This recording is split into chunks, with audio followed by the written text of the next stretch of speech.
ହୋଇଗଲେ। ତା ପରଦିନ ଠିକ୍ ହଂସଟି ଅଣ୍ଡା ଦେବା ମାତ୍ରକେ କୃଷକ ଏକ ତୀକ୍ଷ୍ଣ ଛୁରୀରେ ହଂସକୁ ହତ୍ୟା କଲା। ସେ ହଂସକୁ ହତ୍ୟା କରିବା ପରେ ସେ ବର୍ତ୍ତମାନ ସେହି ହଂସର ସମସ୍ତ ଅଣ୍ଡା ପାଇବାକୁ ଚିନ୍ତା କଲା। ସବୁ ସୁନା ଅଣ୍ଡା ପାଇବା ଲୋଭରେ ପେଟ ଚିରି ଦେଖେ ତ ହଂସର ପେଟ କେବଳ ରକ୍ତରେ ଭର୍ତ୍ତି ଥିଲା। କୃଷକକୁ ଶୀଘ୍ର ନିଜର ଭୁଲକୁ ଅନୁଭବ କଲା ଏବଂ ହଜି ଯାଇଥିବା ସମ୍ବଳ ଉପରେ କାନ୍ଦିବାକୁ ଲାଗିଲା।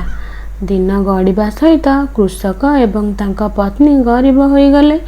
ବର୍ତ୍ତମାନ ସେମାନେ ସେମାନଙ୍କର ଲୋଭ କେତେ ଦୁର୍ଭାଗ୍ୟ ଏବଂ କେତେ ମୂର୍ଖ ତାହା ହୃଦୟଙ୍ଗମ କରିବାକୁ ଲାଗିଲେ। କାହାଣୀରୁ ଏହା ଶିକ୍ଷା ମିଳିଲା ଯେ ସମୟ ଆଗରୁ ଭାଗ୍ୟଠାରୁ ଅଧିକ କିଛି ମିଳେ ନାହିଁ। ଏହା ସହ ଲୋଭ ମଣିଷକୁ ଅମଣିଷ କରିଦିଏ।